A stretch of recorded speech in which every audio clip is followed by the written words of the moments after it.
We're off the 330 freeway. The first guy who finds us gets free head. What happens when they come to collect?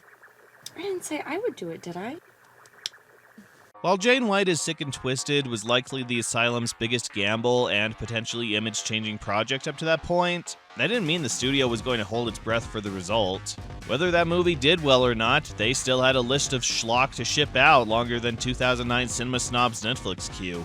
Besides, as Hollywood has demonstrated, for every creative, groundbreaking, game-changing flick, they have to have 24 generic, low-thought, profit-guaranteed movies on standby in case the film bombs.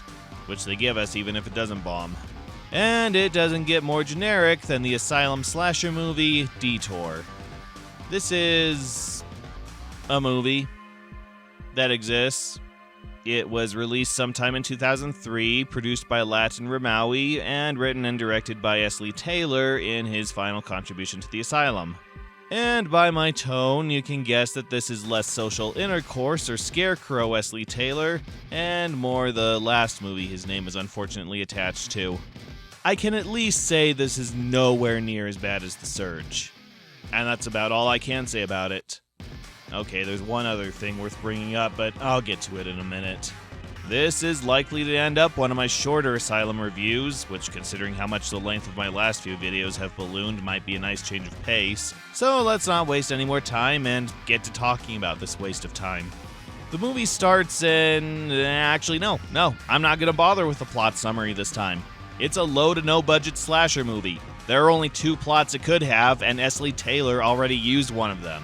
Repeat after me. There's a group of unlikable douchebags who can only think about sex and drugs. On their way to a party, they drive somewhere they weren't supposed to. They get stuck.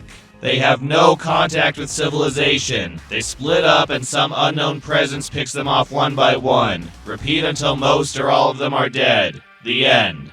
And while most movies are aware that this is the most overused, uncreative setup for a horror film, so they try to insert something unique or at least insane that they can call their own, this movie doesn't. Yeah, there's not a single element they can call their own. This movie plays out exactly as described, to the point you have to wonder if the script was written or if it was a free template they printed out and followed without changing a thing. It even features a crazy old guy at a gas station who warns the group not to go somewhere, only to get axed off later. It's so generic, it's like a parody of slasher movies, like those where they turn innocent family icons into serial killers. Except they forgot to include the parody. This movie has so little going for it, I can't even make fun of anything. There's nothing to point out. The only surprise here is that a movie with a plot outdated by 1980 was released in 2003, with a completely straight face. Even among the most formulaic films we've seen so far from the Asylum, this flick is embarrassingly unoriginal. And speaking of unoriginal, this setup might seem a little familiar to some horror fans. A group of young adults are on their way to somewhere, something intentionally crashes their transportation, some stay with the cars while others go off in different directions to find help, they're stalked by an unseen group who use sharp tools to kill them, including a giant mutant figure who kills them with a claw made from construction materials, and it turns out the attackers are a town of cannibals who trap and eat anyone who comes to their territory.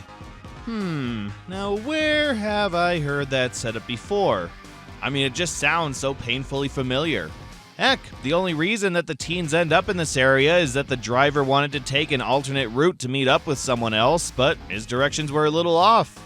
In fact, you could say that he made a wrong turn. Yeah, if you haven't already figured it out, this is a cash-in on the Wrong Turn slasher film, which was released earlier the same year.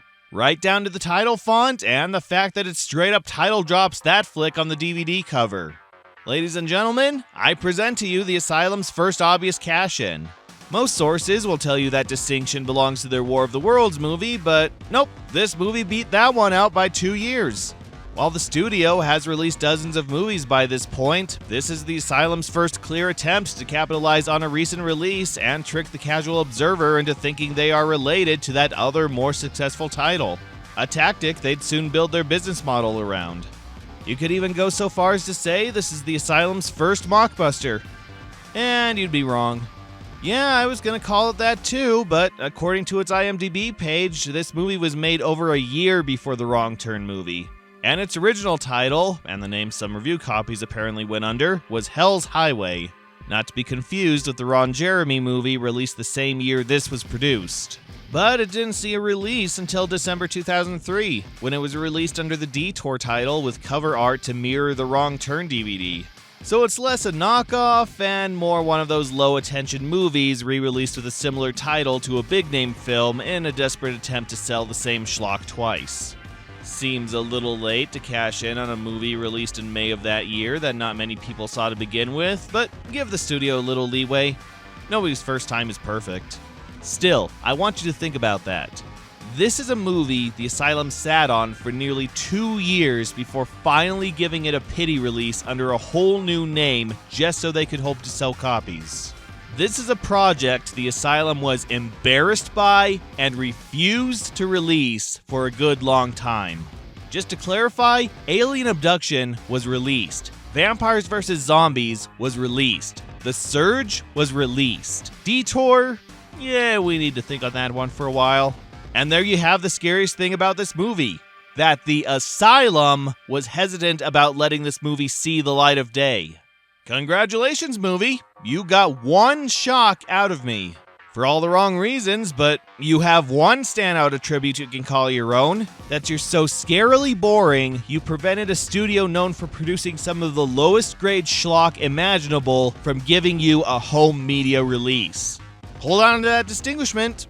It's the only one you'll ever get. And with that, I just covered this movie's only notable attribute. Shall we skim through everything else and call it a day? Yes, let's. The characters, why bother going over them? Once again, they're exactly what you think they are.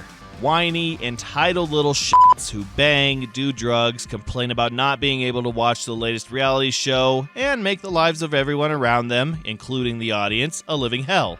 They're just here to be meat. So much so they don't even bother with any backstory or semi-developed archetypes. They probably just threw some outfits at the actors and said, slut, slut, slut, horny, horny, goth, virgin. Work with it. And thus we have a cast of interchangeable personalities that I didn't even bother learning the names of. Because why would I want to get to know any of them? If I met people like this in real life, I'd file for a restraining order. They're copies of the already repeatedly copied generic cast from 90% of all slasher movies, so they're just every single horror victim as played by Lenny from Multiplicity. And yes, I am proud to be the first person to ever reference that film. The acting's... it's typical teen slasher acting. They're not here to win any awards, they're just paid to make mindless conversation, then scream and die. And I'm sad to say I've seen much worse from the Asylum. At least these people know what inflection and character is, and can twist their faces into something resembling emotion, which is more than I can say for a good number of featured movies so far. Of course, it doesn't matter who's in these roles, because nobody could make this movie's dialogue enjoyable. I mean, here's the first half of the movie. You sure like to suck on sweets, don't you? Yeah, I could just suck on a lolly 24/7. You know, my friends call me the Candy Man. Oh, you mean the big guy with the hook hand? Yeah, totally. And here's the second half. No! Oh my God! Stop it! No! Jesse, stop!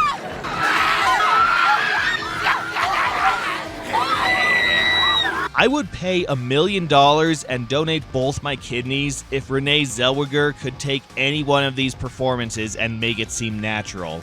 But she has better things to do, like polish her Academy Award. The only interesting performance comes from this colossal wigger named Larry, whose only exposure to black people or acting in general must have been from the black guy in Kirk Cameron's Saving Christmas. He is the whitest, blackest white person I've ever seen. To the point I wonder if this was originally written for a black actor, but they had to cast a white actor since every black person who read the script had this to say. mockbuster, you for real? There's just a manic, misplaced energy to this guy's acting. Like he watched Cool as Ice and decided to emulate Vanilla's style unironically. Right down to his hairstyle and jacket. This guy couldn't get cred from Sesame Street. He's so out of place and so misdirected, he's the only thing keeping me from falling asleep. Yo, my man, check it. I needs to unleash my dragon. You gotta be easy up in this mug? This place, man. Come on, man. Let's play it out, yo. Hey, y'all know that Loops is good to go through the rain, sleet, or snow. Drop that zero and get with the hero. He about to get crunked. That was crunk. Hell, woman! It's time you open your eyes. We're a million miles from Dick. Cassie's tripping, and we got some kind of freak stalking us, and you're telling me that I'm overreacting? When they use a thinking, we set in trouble! But even he overstays his welcome, and his lack of charm quickly brings in the annoyance his performance was meant for. And by the hour mark, you're ready to walk into the movie itself and feed some white chocolate to the cannibals outside. And guess who lives to the end? Okay, movie, we had a deal. I'll tolerate blackface, whiteface here, provided you kill him before he triggers John Leguizamo from the Pest flashbacks. You didn't do that, so now I have no choice but to dock you the only point you had going for you. Now, if you excuse me, I need to remind myself that there are other races and cultures by listening to something more diverse. Like Informer by Snow. Cast-wise, there's not a lot to say. Most of the actors went on to do a few other things, then dropped off the map, though some continue to pop up here and there to this day. Aaron Burr, who played Larry, didn't get another role for 3 years, then not until another 3 years after that, and then disappeared around 2011. I'll try to act surprised.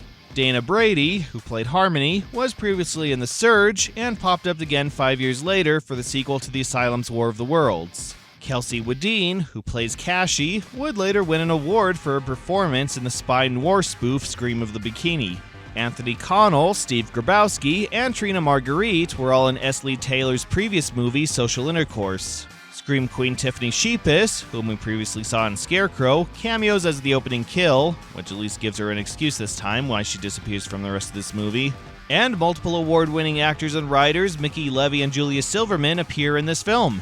Somewhere. And apparently, this movie also features the first and only on-screen appearances of studio heads David Michael Latt, David Womaui, and Paul Bales in an Asylum movie, as well as the last appearances of actors-producers S. Lee Taylor and Susan Wright. And I say apparently because I dare you to make out anyone in this barely lit early 2000s fast-motion blur of a rave, where the credits font size takes up a good chunk of the screen. You could say Bruce Willis, Anthony Daniels, and Jimmy Hoffa are at this party, and I couldn't prove you wrong. So if you have any spare invitations to that party, I'm right here. The camera is odd. It's competent, I guess, and nowhere near as annoying as the Surge's camera work, but the operator is in love with close-ups and awkward framing, where actors are only in half of the shot. Even when they're outside, it's like they only had 20 feet of space to work with, so everyone is grouped together and the camera is almost permanently 5 feet away from everyone's face. Like they're filming in a public location and budging even an inch to the left would reveal a family of tourists. We do get a far shot every so often, but for most of the movie, I could count every single freckle on each actor's face. Also, there are places where they either forgot to film certain scenes or they weren't in the budget. So they'll just hang on an actor's face past the point of awkwardness while another actor talks off screen. Or they'll play sound effects and voice clips for what sounds like a pretty intense action scene. If only they had the courtesy to show it to me. I'm gonna get every one of you!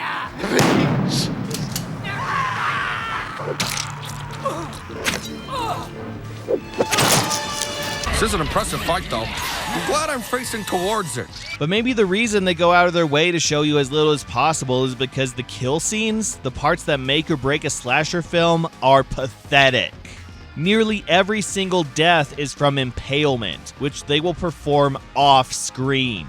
Someone will get stabbed, we don't see them get stabbed, and then it will cut to a painfully fake shot of a stick sticking through part of someone's anatomy. Apparently, people do get skinned, they get decapitated, possibly even eaten alive, but again, it all happens off-screen. This movie makes Scarecrow Slayer's death scenes look as varied as the Nightmare on Elm Street series. Oh hell, I'll even take vampires versus zombies kill shots at this point. Oh, but if the blood and gore in this movie is pathetic, the killers are the epitome of no effort. I'll give credit that there's a bit of build-up to whatever's axing off the teens. We never get a clear shot of these cannibals, and the most we see for most of the movie is an arm or some hooded figures driving a truck. But when the sun goes down, they decide they're done being stealthy and attack the meat train full on. And what are these creatures? These crazies that want nothing more than rip out our leads' still beating hearts and suck the marrow from their bones? Some guys. Yeah, they're just regular people. Just random guys that decided to be cannibals for some reason. They're not even in matching outfits, or even clothing that matches the rundown town they're allegedly living in. They probably just arrived on set with what they've been wearing all day. And there's no explanation, no lore behind who these people are or why they want to feast on the living. I think the movie tries to suggest they're all travelers who pulled a Steve Wozniak, drank some toxic moonshine, and went insane, but that's just me grasping at straws here. And where does the big guy with the metal rod claw or this lady in the robe fit into any of this? In fact, why do they even need any of the other guys? Why couldn't this fusion of Sloth and Dr. Wily here be the sole slasher? He's got presence, he's got a unique weapon, and he doesn't need more backstory than he's some crazy inbred hillbilly cannibal who lives in an abandoned mining town and drinks moonshine that gives him super strength. Hey, you know what? That's something standout and interesting. Work with it! But instead, for a character they seem to be pushing as the movie's mascot, he just feels shoehorned in. He appears for the opening kills, briefly pops up in the middle, then we finally see him near the end, where he suddenly decides the cloak and hook hand aren't working for him and just tosses them aside. And he's impaled a minute later. You know, the Wrong Turn series is a piece of crap, but at least they had fun with their cannibal hillbilly characters. Heck, could we have had some Wrong Turn inbred hillbilly makeup in this movie? I'll even take Wrong Turn 6 hillbilly makeup. Oh, and too many people survive this movie. I know that sounds like a weird complaint, but that means we don't even get lone survivor tension, where there's only one person left off to fend off the slasher and the outcome could go either way. The movie just decides it doesn't have the budget to kill off its entire cast, so the half of the teens still alive kill off the entire group of cannibals and escape without a scratch. So we don't even have any suspense as to who lives and who dies. Not that I was looking forward to any of our leads surviving, but, you know, some indication our time is valuable would have been nice. The sound is okay, in that I can hear every self-entitled obnoxious whine these people I totally want to see live through this make. There's obvious ADR in some points, but it's nowhere near as obnoxious or inconsistent as The Surge, and they do add some background ambience to try to make it sound like they're actually talking outside. There's also barely a soundtrack present, with most of the movie completely silent save for ambient noise and the occasional barely audible rave instrumental. I'll totally take it over movies that throw in random tracks whenever things get quiet for a second, like they think if there's not constant noise happening every second, its audience will get bored.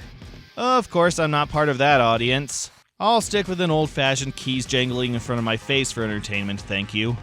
Okay, if I had to give this movie praise because some psychopath who thinks all criticism, no matter who it's aimed at or why is bad, currently has a gun to my head, I'm happy for the things the movie doesn't do. I am so sick of the shaky cam, unchanging color filters, motion effects, and horrible CGI I've seen so far that to see none of that here is almost refreshing. It knows it can't pull off being ambitious or artistic or avant-garde, so they just filmed it, cut it, and spliced it into somewhat of a coherent plot, and burned it to a DVD. So yeah, thank you, movie, for not bothering. For being the blandest, most unambitious film I've seen in recent memory, you have saved me additional headaches. You have absolutely nothing going for you, but as we've seen in this retrospective, sometimes nothing is better than something. How else can I say this movie is one of the blandest, most forgettable pieces of dreck I've ever seen? It has nothing going for it, and the things it could potentially expand upon, it doesn't. It's not the worst, but so far, it's most definitely the least. It's so underwhelming and unentertaining, I can't even construct an outro for it. I've already started to forget this movie exists, and unless you'd like to lose $10 in an hour and a half of your life that you'll never get back, you'll let it wallow in its mediocrity and forget it exists too. I don't even have an ending pun, I'm so bored. Let's hope the next movie has a bit more substance to it.